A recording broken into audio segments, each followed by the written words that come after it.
C'est une conférence de presse pour dédouaner les auto-écoles de Côte d'Ivoire, accusées d'être responsables des accidents de la circulation. Lamine Cissé, secrétaire général du syndicat de ces acteurs du transport, rappelle que les auto-écoles ont pour mission de former et de recycler après l'obtention du permis de conduire. Nous sommes des centres de formation de la conduite automobile et de la sécurité routière. Il y a la formation théorique que nous appelons le code de la route. Mais lorsqu'il est admis, on passe maintenant à la formation pratique, qu'on appelle la conduite.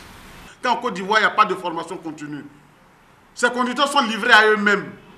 Tu ne vas jamais voir un responsable de gars qui est venu dans une autre école pour dire que je suis venu avec mon conducteur. Ça fait 2 ans, 3 ans de travail chez moi. Vraiment, il faut faire une mise à niveau. Ça ne se fait pas au niveau des transporteurs. Mais ces personnes ont besoin de recyclage. La période pascale, au cours de laquelle des accidents de la route ont fait 50 morts, a été l'occasion de griefs contre les auto-écoles, au point où bien de personnes leur dénient la qualité de la formation et le sérieux dans la délivrance des permis de conduire.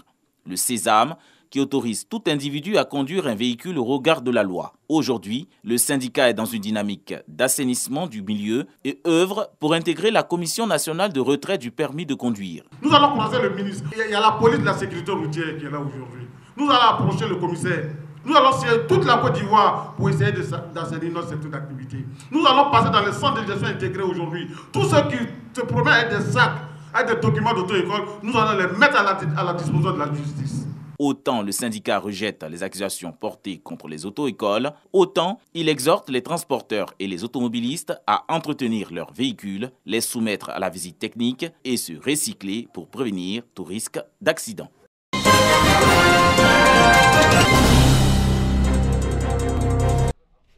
Grande mosquée de la ville de Bonon, fin de la prière du vendredi.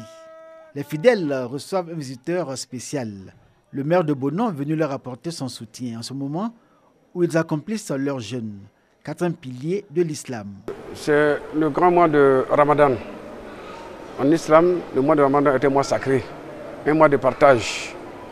Raison pour laquelle nous sommes venus voir nos frères musulmans et puis leur donner un peu de sucre et un peu de riz pour leur permettre un temps soit peu de pouvoir rompre leur jeûne et leur demander beaucoup de prières. Le don de la mairie de Bonon est composé de riz et de sucre d'une valeur de 1 500 000 francs CFA. Un acte de solidarité et de partage qui vient consolider le vivre ensemble et mettre en application les recommandations du Saint-Coran. Il y a des fidèles qui entre nous qui n'ont pas de moyens. Bon, si on a eu des gestes comme ça, on voit les pauvres musulmans, on les partage, on les donne, parce qu'on n'a qu'à couper l'air carrément.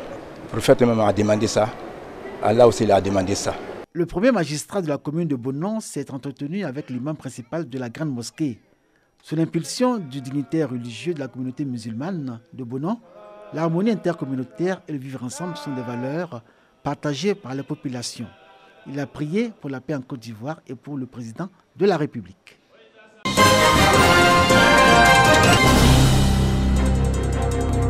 Ramadan, mois de jeûne. Ramadan, moment de partage et de solidarité. Dans la commune de Daloa, les musulmans en ont eu encore la preuve. Un des leurs, le député Mohamed Koulibaly, a fait un don en guise de soutien à l'effort de jeûne de la communauté en ce mois particulier pour tous les croyants en l'islam. En tant qu'élus du peuple, nous nous devons donc d'être aux côtés de cette population et c'est en cela que nous avons donc depuis ce matin entamé donc des distributions de dons en vivres et en non-vivres à cette population. Ce sont des cartons de sucre, d'huile de riz et de lait d'un montant de 5 millions de francs CFA distribués aux populations musulmanes. Priorité est faite aux familles les plus vulnérables et leaders religieux. Les bénéficiaires ont apprécié cet instant de solidarité et de partage qui participe aux valeurs de l'islam. Parmi eux, 200 familles vulnérables du quartier Abattoir qui ont fait des bénédictions pour le député Mohamed Koulibaly au nom d'Allah, le miséricordieux. C'est la loi du partage et en cette période de pénitence, le Seigneur appelle les uns les autres à donner. Et le député a décidé d'aider un tant soit peu les musulmans qui aujourd'hui sont dans une période de pénitence. Et cela nous inspire la confiance que nous avons de ces cadres-là qui ont un peu et ils offrent un peu d'amour aux autres. Le don du député Mohamed Koulibaly vient après celui du ministre Mamadou Touré, qui, pour rappel, a offert 8 tonnes de sucre à la communauté musulmane de Daloa.